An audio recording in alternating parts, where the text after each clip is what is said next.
Hi, I'm Joe Graydon. I'm Terry Graydon. Welcome to this podcast of the People's Pharmacy, where we bring you the stories behind the health headlines. This podcast is brought to you by Redix Industries, makers of Utterly Smooth Body Cream. 800-345-7339, on the web at uttercream.com.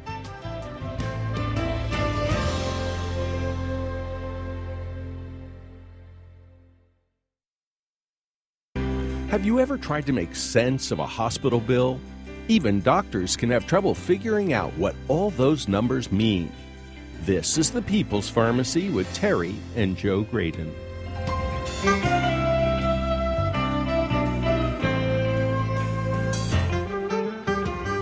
Healthcare has become big business. In 2016, health expenditures amounted to more than $3 trillion. That's far more per capita than any other country in the world.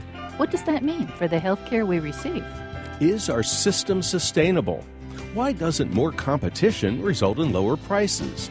Drugs for cancer can cost over $150,000. Even with insurance, co-pays can be unaffordable. Coming up on the People's Pharmacy, we talk with Dr. Elizabeth Rosenthal about how healthcare became big business. First, this news. In the People's Pharmacy health headlines, a randomized trial of calcium supplements has revealed an unexpected complication. Doctors have been recommending calcium pills both to strengthen bones and to lower the risk of colorectal cancer. The new study of more than 2,000 Americans showed that people taking 1,200 milligrams of calcium daily were more rather than less likely to develop precancerous colon polyps years later.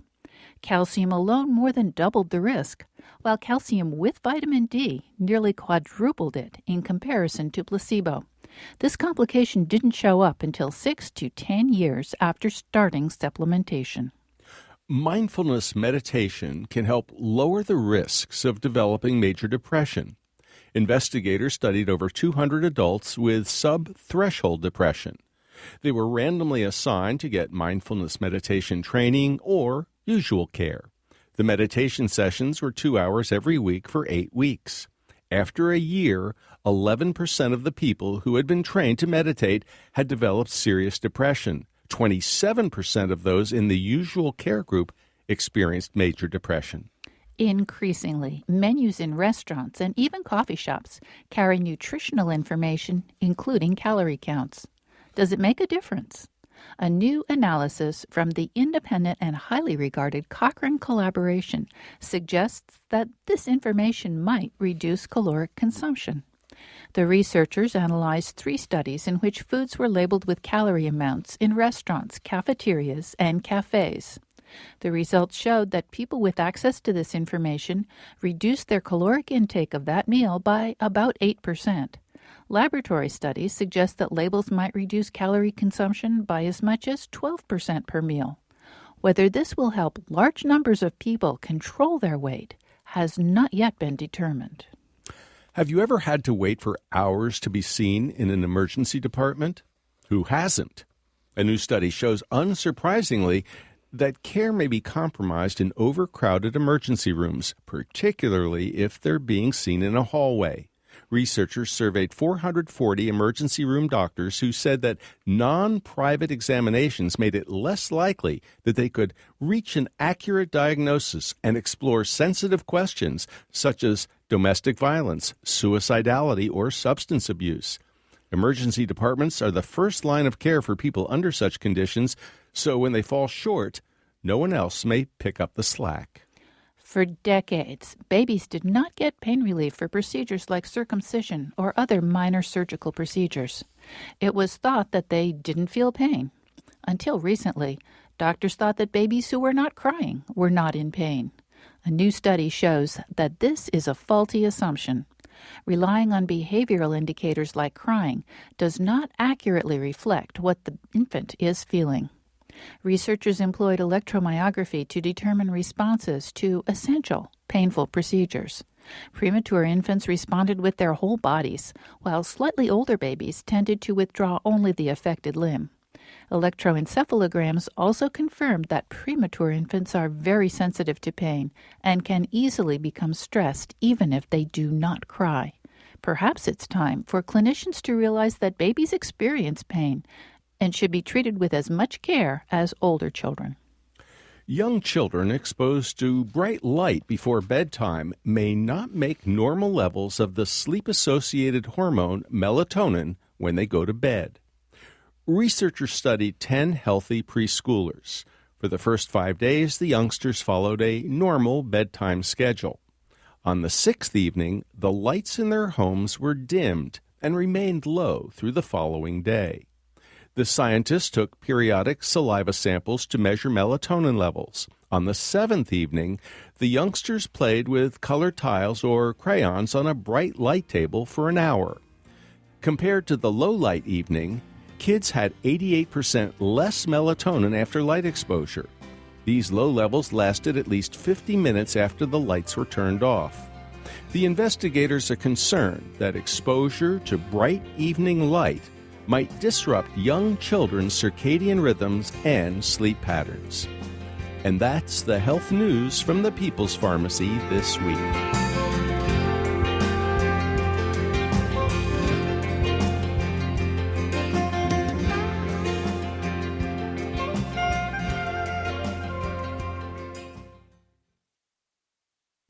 Welcome to the People's Pharmacy. I'm Joe Graydon. And I'm Terry Graydon. American medicine is in terrible shape. Healthcare insurance has become a political football. Millions remain without coverage. Even those who have insurance can be hit with huge premiums and enormous bills they weren't expecting. How did we end up in this pickle? Doctors are unhappy. Patients are dissatisfied. Emergency rooms are overflowing. And insurance companies are worried. Today, we're taking a deep dive into the business of medicine. How did profit become so dominant in what is often perceived as a nonprofit industry? Is there anything that can be done to reverse this trend? To help us answer these questions, we turn to Dr. Elizabeth Rosenthal. For 22 years, she was a reporter, correspondent, and senior writer at the New York Times. Then she became the editor-in-chief for Kaiser Health News, an independent journalism newsroom focusing on health and health policy. Her medical degree is from Harvard Medical School. She's trained in internal medicine and has worked as an ER physician. Dr. Rosenthal is the author of An American Sickness, How Healthcare Became Big Business and How You Can Take It Back. Welcome to the People's Pharmacy, Dr. Elizabeth Rosenthal. Thanks for having me. Dr. Rosenthal, a lot of people have said American healthcare is a $3 trillion, that's with a T, not a B, $3 trillion mess. Millions of people don't have coverage. They don't have insurance. Those who are insured are seeing their premiums increase. Insurance companies are denying coverage for pricey procedures or drugs. The Affordable Care Act is in limbo land. And Medicaid is now a target because the poorest people and elderly people may be more vulnerable than ever. How did we end up in such a problem? Well, it took about 30 years, which actually isn't a very long time when you consider what a mess we're in. Basically, I like to call it the road to hell is paved in good intentions because you see over time financial incentives move into the healthcare world and they slowly take over kind of while nobody is looking. Can you share with us what some of those financial incentives that have had such a negative impact have been? Sure, I can give you some examples. I mean, basically, hospitals traditionally kind of ran on thin margins, 1 or 2%. And during, for example, the HMO era of the 1990s, they were pressed, right? And those margins got even thinner. So what they did at that point was they hired business consultants like McKinsey, Deloitte, the same people who would come in and kind of tell a chicken factory how to make more money.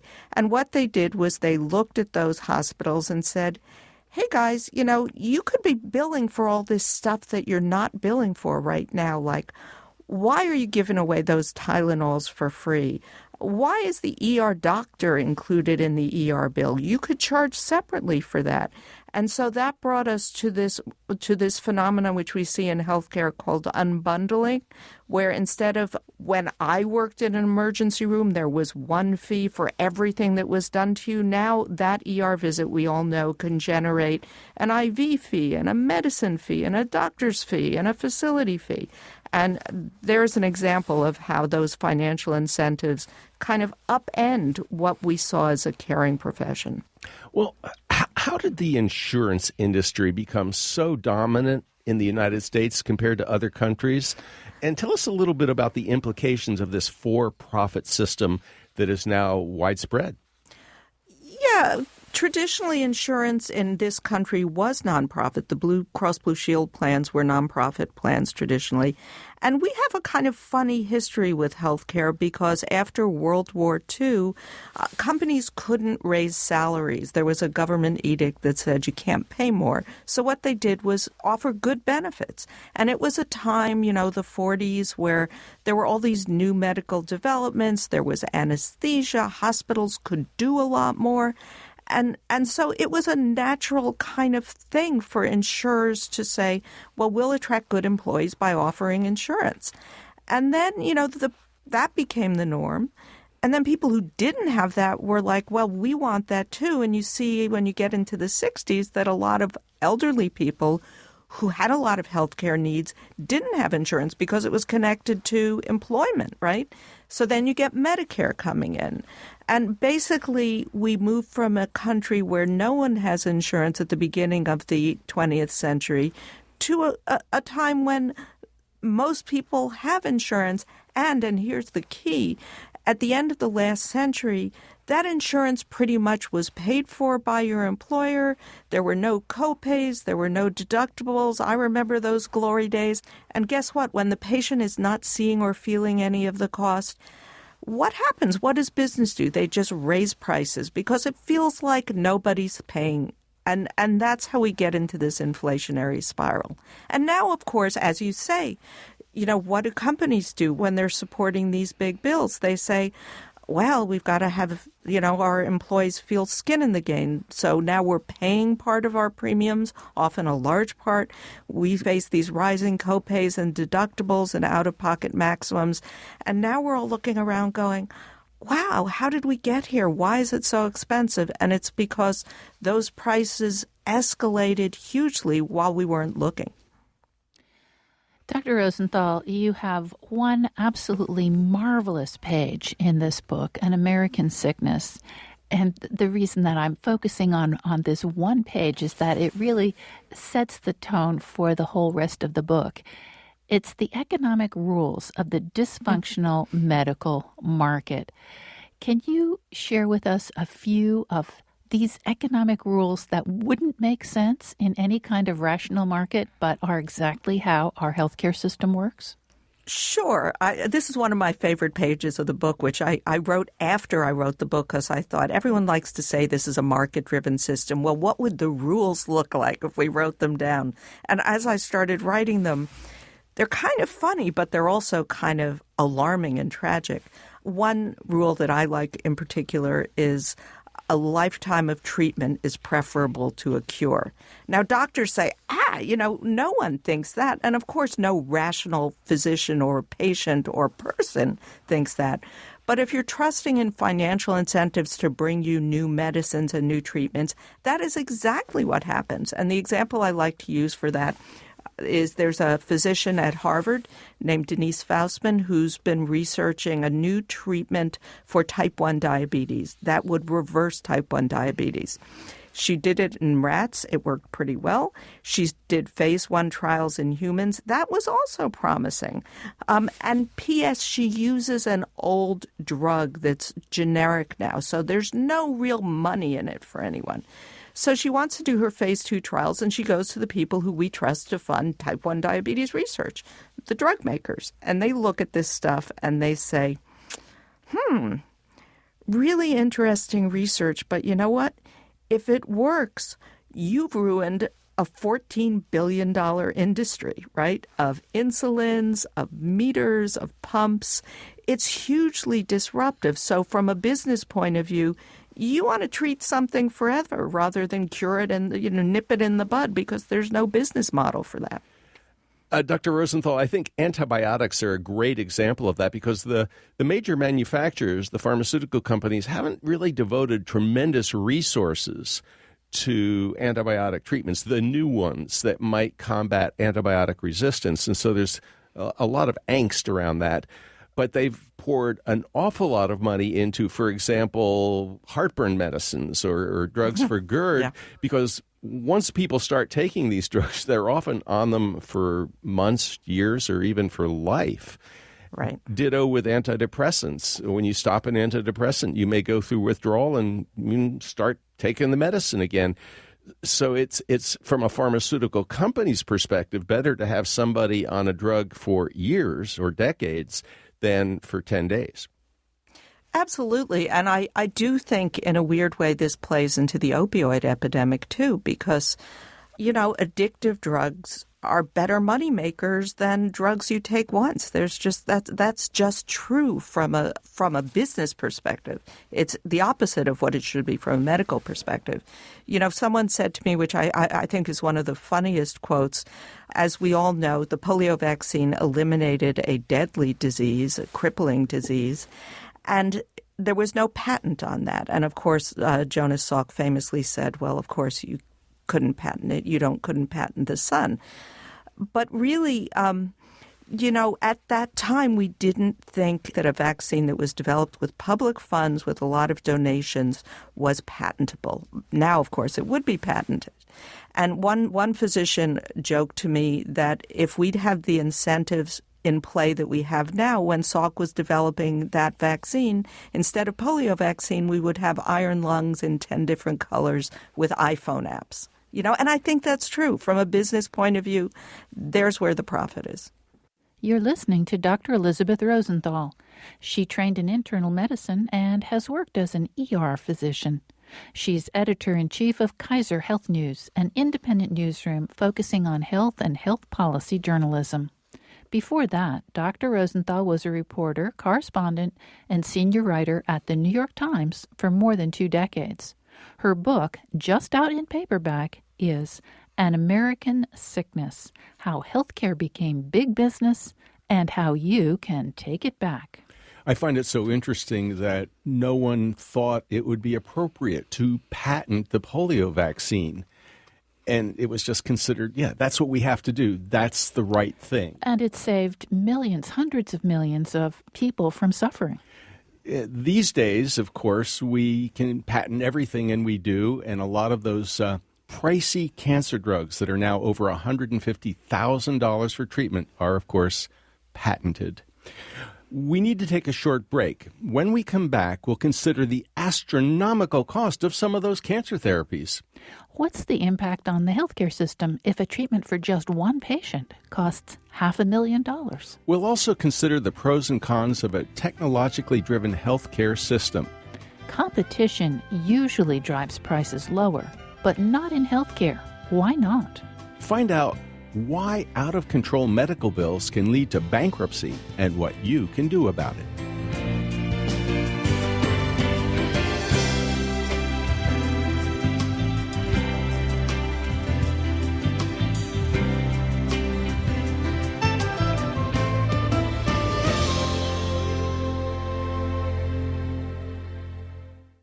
You're listening to The People's Pharmacy with Joe and Terry Graydon. If you value the health information you get when you listen to The People's Pharmacy, consider subscribing to our email newsletter. You'll get the latest health news and information on upcoming podcasts delivered to your inbox twice a week. Look for the link at peoplespharmacy.com.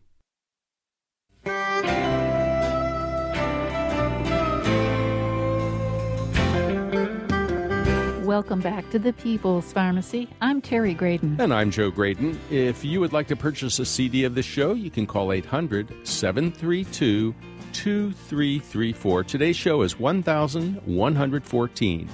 That number again, 800-732-2334, or you can visit our website, peoplespharmacy.com. You can also download the podcast for free from iTunes.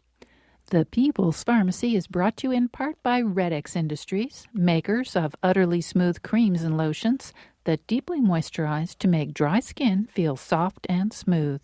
The number is 800-345-7339. The website is uttercream.com. Today we're talking about the business of healthcare. Is technology the solution to runaway costs? Our guest is Dr. Elizabeth Rosenthal. She's editor-in-chief of Kaiser Health News, an independent newsroom focusing on health and health policy journalism. Before that, Dr. Rosenthal was a reporter, correspondent, and senior writer at the New York Times. Her book, just out in paperback, is An American Sickness: How Healthcare Became Big Business and How You Can Take It Back. Dr. Rosenthal, a highly placed pharmaceutical company executive, once shared with me probably 25, 30 years ago that he sat around a room with other pharmaceutical company executives, and they were talking about cancer and the possibility of a cancer cure. And one of the executives said, in essence, if we discover a cure for cancer, we're not going to be able to charge huge amounts of money for it. The American public just won't put up with that. And here we are 30 years later, and drug companies are now charging $100,000, $150,000 a year for some of these new immunological therapies. And there's something called CAR T, and we've heard prices like $500,000 for this single treatment. And apparently he was wrong. The drug companies can charge any amount of money. And it seems like this is having a profound impact on our healthcare system. Yeah, absolutely. What we consider normative for drug prices has changed so much, so dramatically. When I was a practicing physician, I remember when the first drugs for HIV/AIDS came into play, AZT, and it was priced at about $8,000 a year. So, $800, $900 a month. And it was life-saving. It turned a deadly disease into something that was a chronic disease. Everyone was outraged by that price. They said, oh my gosh, no drug should cost that much. There were editorials in the New York Times. There was incredible pushback. And yet now, a drug that costs $800 a month, well, that's just normal. So our whole perspective in 20 years of what's a reasonable price for a drug has just flipped through the sky. It's really crazy. Dr. Rosenthal, I'm wondering how having health care be the business that it has become affects patient care. Well, it's generally, I would say, not for the better, because the financial considerations are on the front burner and the healthcare considerations are on the back burner. So I think that means you're more likely to get an expensive treatment than a cheap treatment. You go to an orthopedist with knee pain in our country, and you're very likely to get a drug or get recommended for arthroscopic surgery because that's where the money is. There's very little incentive to do the things that are cheap. When I was in medical school, we used to learn something called watchful waiting, where you say to the patient with a hurt knee, let's wait 6 weeks and see how it is. Nobody likes that anymore. It's not profitable for physicians and it's not profitable for pharma. And you know what? Patients have been conditioned to want something done. It's the do something impulse. My mom, when she goes to the doctor, will say, yeah, I had a really good appointment with her, but she didn't even draw a blood test. She didn't give me any medicine. And that's why I want patients to rethink what they want of our medical system as well. We have a belief in America that technology will solve everything. That, right around the corner is a new wonderful breakthrough. And Terry and I have had an opportunity to go to HIMSS. I don't quite remember what it stands for, but basically all of the technology folks show up oftentimes in Las Vegas, and we're talking tens of thousands of people and a lot of health professionals. I mean, we're talking big, big money. And the idea that more and newer is always better, and that, like, for example, electronic medical records will solve many problems. Can you share the pros and cons of a technologically driven healthcare system? Yeah, I mean, certainly technology can do some really important things, but as we see with electronic medical records, a lot of those things that it should do to make our healthcare better, it doesn't do, because it was designed basically as a billing construct, not as a healthcare construct. So, for example, if I have an MRI at one hospital and then end up going to a physician at another hospital, those two hospitals can't talk to each other. Now, that's insane, because the one thing that medical records should be good at is being transmitted electronically, but they're not. So I think there are multiple examples of technology that could be game-changing. I mean, you can do an echocardiogram basically with something as small as your iPhone, right? And that would be valuable information for your doctor to do at the bedside. But there's no business model for that. So instead, you're going to get sent to the hospital and you're going to have an appointment and you get the same test done on a bigger, more formal machine, and you're going to be billed thousands of dollars for it. So we don't use technology necessarily where it makes sense, and we do use it where it doesn't make sense. Well, patients often almost demand the latest and greatest. It's like, well, doctor, I've got this really bad headache. Don't I need a CT scan?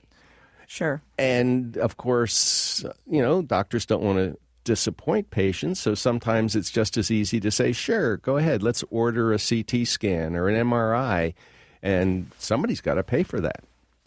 Yeah, I say we need to all become more patient patients. We have this funny model of sickness where we think it's like, if my car is broken, my car won't start.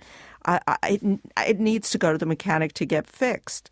Well, if you leave your car in the garage for a month, it won't get better on its own. But often if you leave your body, on your bed for a month or walking around ignoring your illness for a month, it will get better. Obviously that depends on what illness you have, but the body has incredible potential for healing.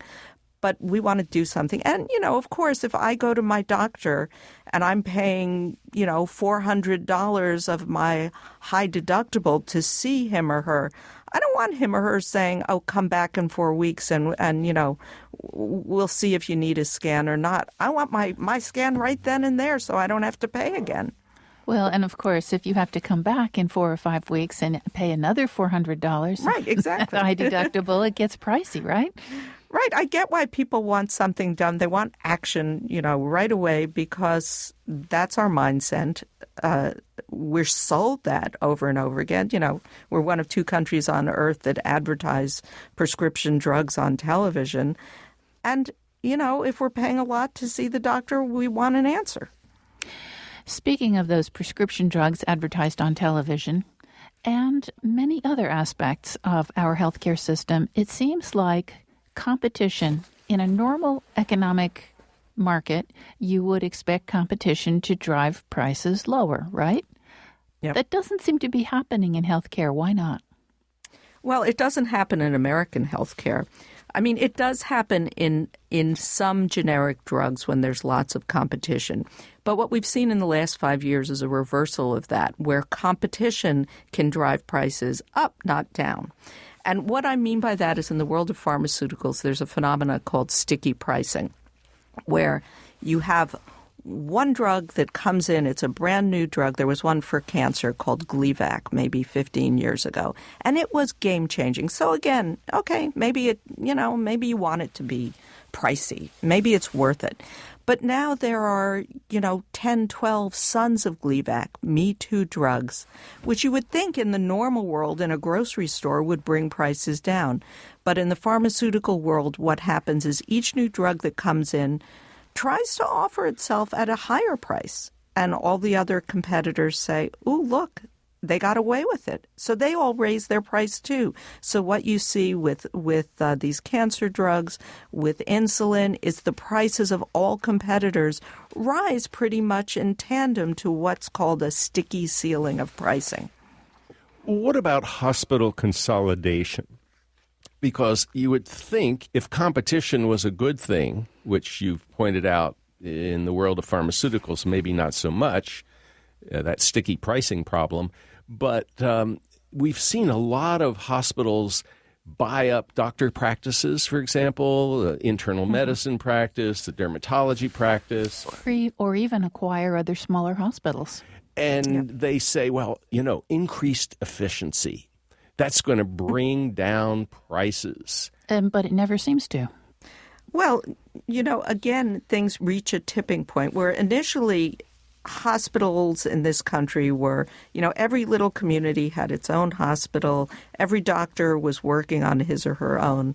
And that wasn't efficient, So initially, this first wave of hospital consolidation goes back maybe 30, 40 years. And that made some sense. You could buy your sheets and gowns together. You could do a little bit better negotiating with drug companies. But after a point, what happens with consolidation is kind of the switch flips. And you have a monopoly or an oligopoly, right? And if you're a business-driven organization, which hospitals are these days, even those that are nonprofit, you use that to raise prices, and that's exactly the phenomenon we've seen. Hospitals talk a good game about, this is just more efficient, but what you see is areas of the country where there's more hospital consolidation, there's much, much, much higher prices. Now, Dr. Rosenthal, you have talked about patient complacency. And I'd like you to explain to us what you mean by that and why it's so dangerous. Well, patient complacency, I think we've all become complacent because at some level the system is so dysfunctional and so overwhelming. We manage to navigate our particular bill. You negotiate a payment you can manage. You set up a payment plan, and then you think, I just can't deal with this. And so you just move on in your life, which is understandable. But the problem is, if we're trusting in a market, we're not sending that market signals that we're not going to take this anymore. And so I think that's what we have to start doing. We have to send signals saying, this is not okay. We can't afford it, even if we've managed, by not taking a summer vacation to pay this one bill. This system is not okay. And I point out that complacency developed when we weren't paying all these things, right? 20 years ago, I didn't care if a hospital was charging $100,000 for my surgery because my company paid the premium and I didn't have copays or deductibles. Now we all have huge incentive to care, and so we have to take that and act. Dr. Rosenthal, you're talking a bit about billing, and I have to tell you, billing seems like a total nightmare. Not just for patients, but I suspect health professionals also get a little bamboozled by the billing process and the coding process and all of the ways in which money is handled. And when somebody has an emergency and they've got to get to the emergency department and an ambulance is called, they don't stop and think about the deductible and the copay and the maximum. And how much that ambulance is going to cost. So can you tell us a little bit about a patient called Wanda, I don't know if I've got her name right, Wickeser, who had a catastrophe in 2013 and how that evolved? Yeah, Wanda Wickeser did not have insurance through no fault of her own. This is before the Affordable Care Act came into play. And actually, ironically, about a week before the ACA came into being, she had a catastrophic brain bleed. An artery in her head burst. And she became unconscious. She was taken to a local hospital, which airlifted her to a bigger hospital, the University of Virginia Medical Center, where she had several emergency procedures to stop the bleeding. She was in the neuro ICU. And miraculously, because, American medicine generally can do wonders, she survived. And she slowly recovered, and she was grateful. And she didn't really think too much of it until she started getting the bills. And the bills were a total of about $500,000. And the thing that surprised her is, Wanda is a good bill-paying American citizens. So she had a retirement account. Her one big chunk of savings was tied up in a $100,000 retirement account. And she said to the hospital, I'll give you that. And they said, that's not enough. We want the whole payment. So that led to a basically 2 to 3 year court battle with the hospital about how much she would pay, which ended up being settled.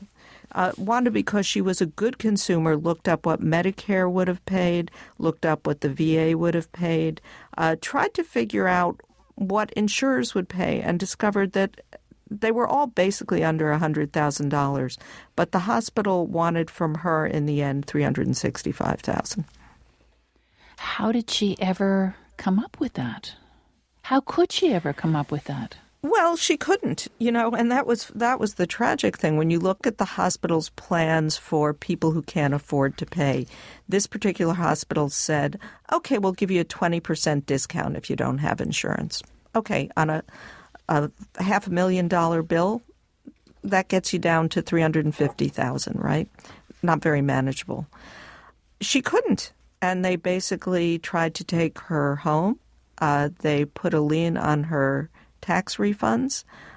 She could not pay. Eventually what she did was to put up a notice on Facebook, and a bunch of people came to her aid. Some lawyers and billing experts acted pro bono on her behalf and took on the hospital.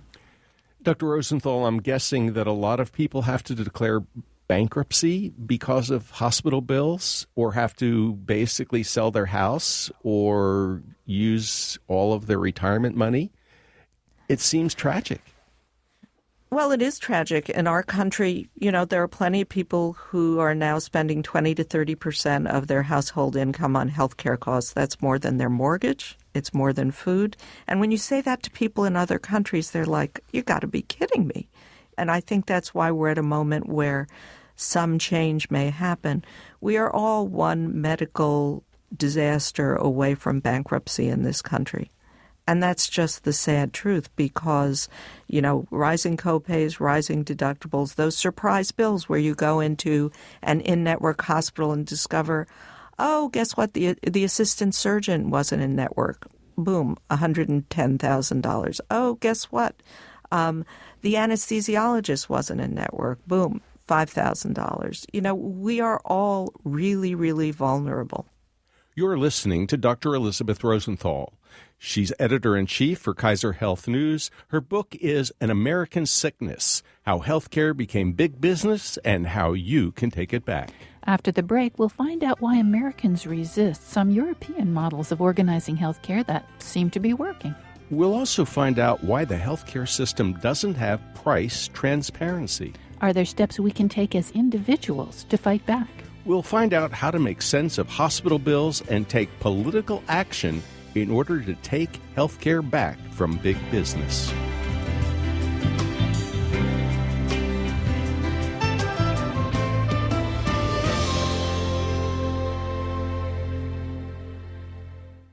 You're listening to The People's Pharmacy with Joe and Terry Graydon. If you're enjoying this People's Pharmacy podcast, why not head over to our website where you'll find a wealth of information on medications, conditions, home remedies, and ways to keep yourself healthy. You'll find it all at peoplespharmacy.com.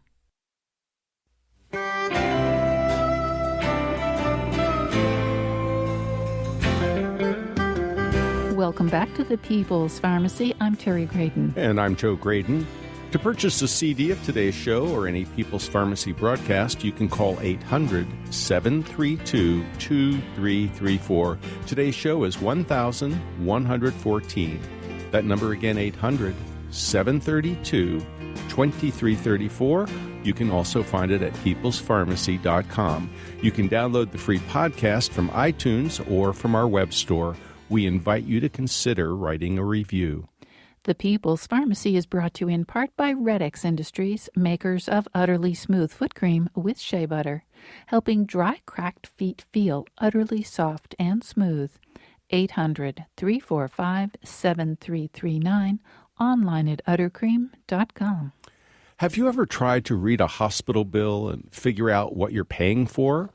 Lack of price transparency can make decisions difficult. What can we do? Our guest today is Dr. Elizabeth Rosenthal. She holds an MD from Harvard Medical School and has worked as an ER physician. She's editor-in-chief of Kaiser Health News, an independent newsroom focusing on health and health policy. Before that, Dr. Rosenthal was a reporter, correspondent, and senior writer at the New York Times. Her book, just out in paperback, is An American Sickness: How Healthcare Became Big Business and How You Can Take It Back. Dr. Rosenthal, you've described some of the problems, a lot of the problems, although goodness knows there's a laundry list of them with regard to the American healthcare mess. But I'm wondering why American voters and politicians are so opposed to the European models that, for the most part, seem to be working. You mean a single-payer system or a price-regulated system? Those are basically the two options that other countries have adopted. Why? Because the business of healthcare has a lot of sway in government. Healthcare has overtaken defense as the largest single lobbying force in D.C. So, it's a legacy business now, and it resists change like nothing else on earth. So why are Americans opposed to it? Why are patients opposed to it? I think there's been a lot of disparagement directed at other systems like Canada's or the National Health Service in Britain. But I always like to point out there are a number of countries such as Germany and Switzerland where there is market-based care, but it's regulated market-based care, where there's price regulation, price justification, so that they end up with prices that are far, far lower than ours. I think Americans have been misled to a degree where we think we have the best healthcare system in the world, so it's worth all that money. They don't really know. They don't understand how much cheaper these same exact procedures are in other parts of the world. I mean, part of what informed me in writing this book was that I'd lived overseas for 10 years. I'd had stitches in an ER in Rome, and I'd broken my wrist in Sweden. And I saw that the former cost me 112 euros to get stitched up, and the latter cost me $400 to have an orthopedist see it, x-ray it, and cast it. So it kind of opened my eyes to, it doesn't have to be this way, and we're not getting our money's worth. Then when I came back, you look at the price discrepancies in this country. That test I was talking about, an echocardiogram of the heart, which is like a sound picture of the heart. That could cost either $500 or $10,000, literally in the same state. So what does that tell you? It tells you there's nothing rational about our prices. Not only that, but I think it's very difficult for patients to figure out where they could get that less expensive echocardiogram compared to having to pay for the more expensive one. Actually finding out what a hospital is going to charge is not so easy. Right, and that's part of the problem.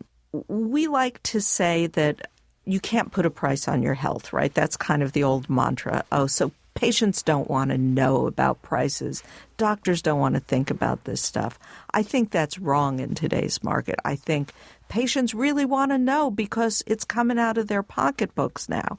The problem is that businesses don't want you to know because obviously if you knew that one hospital was charging $10,000 and another $500, you wouldn't go to the $10,000 one, right? It just doesn't make any sense. So there's not very much genuine price transparency. And if you try and find out how much is it going to cost to deliver at your hospital, to deliver my baby, one patient I had asked, and she was told, somewhere between $5,000 and $45,000. You can't act on that. So one thing I really would love to see are price lists. I'm not saying that transparency will solve the problem, but at least if we're expected to be shoppers, it will give us some incentive and some information we need to make smarter choices. So just as a little example, when I go to my doctor now, if he says, Elizabeth, you need a knee x-ray, I'll say, okay, fine, there are 20 radiology centers within a mile radius of here. Which one does a good job and doesn't charge so much? Now, the first time I ask that, he won't know the answer likely, but I think it's every doctor's job to know, and I want him or her to have his office manager call around, find out what the charges are for a knee x-ray, and say to the guy who's charging $5,000 instead of $500, I'm not going to refer patients to you anymore because you're ripping them off. So I think we need a lot more price transparency. When people say, oh, no, we can't do that, I always like to point out that in France, prices are on doctors' offices' walls. You know that, right? And you can act on it. Doesn't help you very much, obviously, when you're in an emergency situation. You're not going to say to the ambulance, how much is this bus ride going to cost? However, I can say that when I tripped in New York, I was bleeding from my forehead, and people said, do you want us to call an ambulance? Knowing what I know now, knowing that charge could amount to $1,000 or $2,000 and that ambulance ride might not be in my insurance network, I said, no, thanks, I'll take a cab to the hospital. So I think we all should be thinking that way. We just have to have our antenna up for how much is this going to cost, and we have to ask.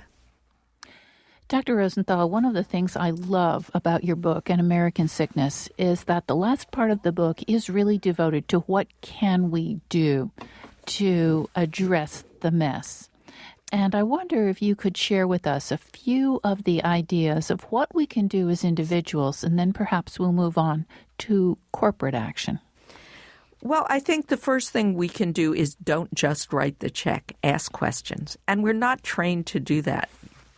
We're embarrassed. I was embarrassed when I started doing it. When you go to a doctor's office and he says, you need to take this pill, to say, like, how expensive is it? We're not supposed to ask that question. But we have to start asking, partly because it will save you money to be a shopper the way you shop for everything else.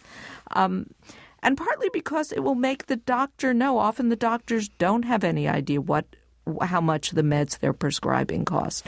So little things. For example, if you need a blood test, you can say to your doctor, I want this blood test to be sent to a lab that's in my insurance network. So the same test in network could cost you $7, whereas out of network it could cost you $700. So little things like that. When you go to a hospital, you have to sign those forms saying, I agree to pay for everything my insurer doesn't cover. I always tell people, write on that form, so long as it's in my insurance network. Okay, because you should be protected from surprise out-of-network bills.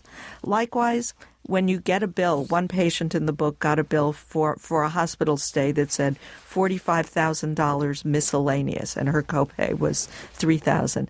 And that was her tipping point. She said, no, I wouldn't pay for a car where it just said miscellaneous. I wouldn't pay a contractor who did some stuff on my house and charged me $45,000 and it just said miscellaneous. So ask for an itemized bill and look at the bill. We know that about 50% of hospital bills contain errors.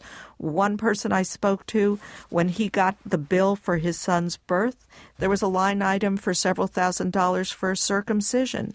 He knew his son hadn't been circumcised, but no one in the billing department or in the hospital or his insurer would know that. So look at the bills. When you see something wrong, write to the hospital, protest the way you would in any other part of your life. I actually included in the back of the book some kind of Mad Libs like letters that you can send to your hospital in protest, kind of sample protest letters. And I know they work because I gave them to lots of colleagues at the New York Times who use them to negotiate down bills. Well, speaking of bills and trying to make sense out of them, I've seen bills and I go, what was that about? I mean, it's really hard to understand or interpret. They almost seem to make them unintelligible. Well, sure. If you want someone to just pay up and not ask a lot of questions, you deliver the bill in a foreign language, right? And they kind of, again, it's part of our complacency. You see a bill that says, your knee replacement costs $130,000 and your copay is $2,000. It's all in kind of Greek, and you think, okay, I guess, medicine's expensive and I like my new knee. I joke that one of the bills I saw from a knee replacement in Belgium was 4 pages long, and I could understand it better than an American bill, even though it was in Flemish. Because it was it was just line items. It was like 2-person Kammer, 2-bedded room, 1 charge. Implanted, the implant, another charge. So I think one thing we could ask politically from our hospitals and our healthcare system is for a standardized medical bill in English. So we could actually do what we do at the grocery store, which is, did I really buy those 6 Gala apples or not? That doesn't seem like too much to ask, given the amount of money we're expected to pay for these services at this point. So a standardized medical bill would be a great thing. A bill in English would be a great thing. A bill that instead of having medical codes, which are great for billing, 53610, stent. Well, okay, what does that mean? I'm a doctor and I kind of know, but most people aren't. They need it to be explained in English if we're going to be expected to pay it. Now, you mentioned this is something we should demand politically. What other political actions do you see as being necessary to fix our mess? There are so many things that can be done at the state and local level that don't take an act of Congress, which is good because acts of Congress seem hard to come by these days. So, for example, I would like to see a lot more activity by insurance commissioners mandating that insurance networks be stable. I do not see why, if I buy an insurance policy for a year, what am I basing that purchase on? The insurance network and the cost. So why are doctors and hospitals allowed to drop out and in that network during the course of the year? I think that needs to be standardized and mandated.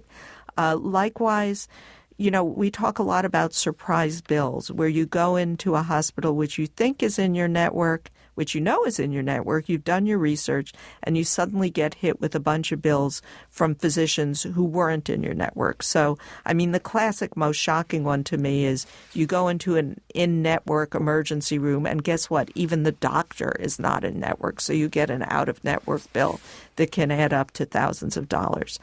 Okay, some states are starting to pass surprise billing laws, so you're not responsible for that doctor's bill. But you have to know that that law exists. You have to petition the hospital and the insurer. I want the onus taken off of the patient. I want us to demand that if I go into a hospital that's in network, everyone who touches me in that hospital will be in network. The hospital knows which of its anesthesiologists takes Cigna. I don't.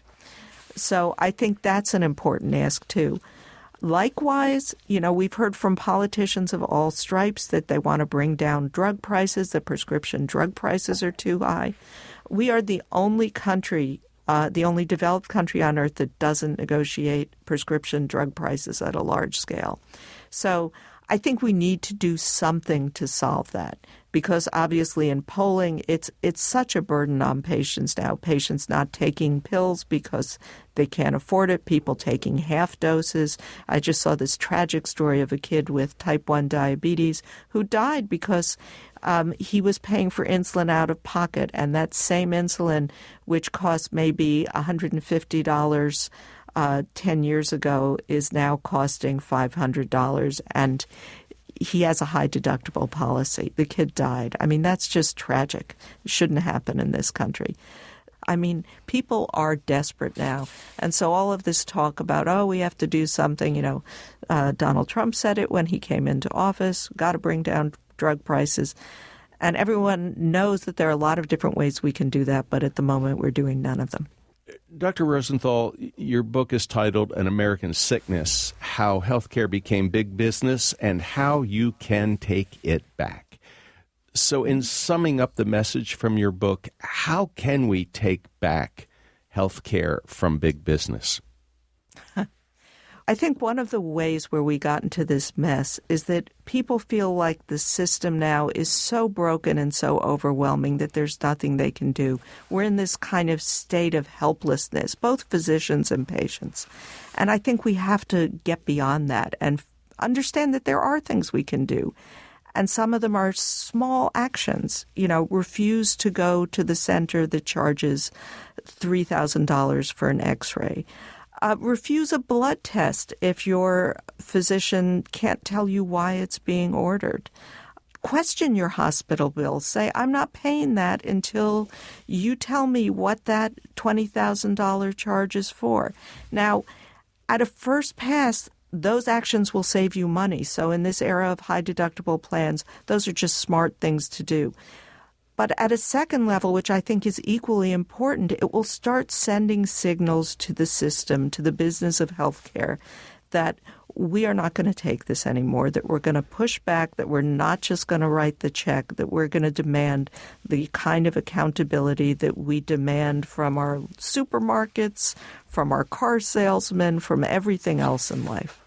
Dr. Elizabeth Rosenthal, thank you so much for writing An American Sickness and for talking with us on the People's Pharmacy today. Thanks so much. You've been listening to Dr. Elizabeth Rosenthal. She earned her medical degree from Harvard Medical School and has worked as an ER physician. She's editor-in-chief of Kaiser Health News, an independent newsroom focusing on health and health policy journalism. Before that, Dr. Rosenthal was a reporter, correspondent, and senior writer at the New York Times for more than 2 decades.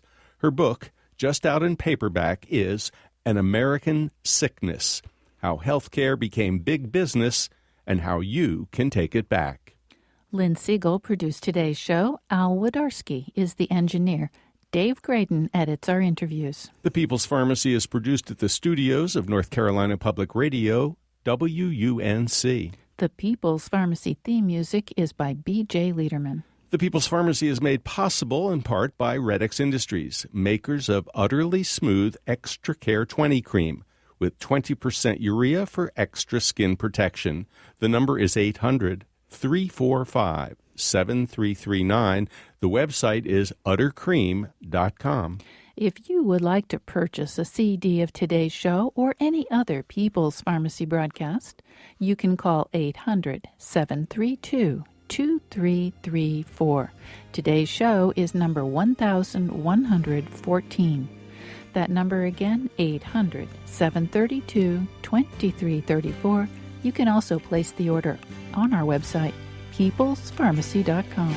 And when you visit our site, you can tell us what you think about today's show. Have you ever experienced sticker shock from a hospital bill? Please share your story in the comments section of today's show. And if you have found a way to fight that high price, we'd like to hear about that as well. You can also sign up for our free online newsletter. When you sign up, you get our free online guide to some of our favorite home remedies. You can also hear the free podcast of the show. Listen at your own convenience or share it with a friend. In Durham, North Carolina, I'm Joe Graydon. And I'm Terry Graydon. Thank you for listening. Please join us again next week.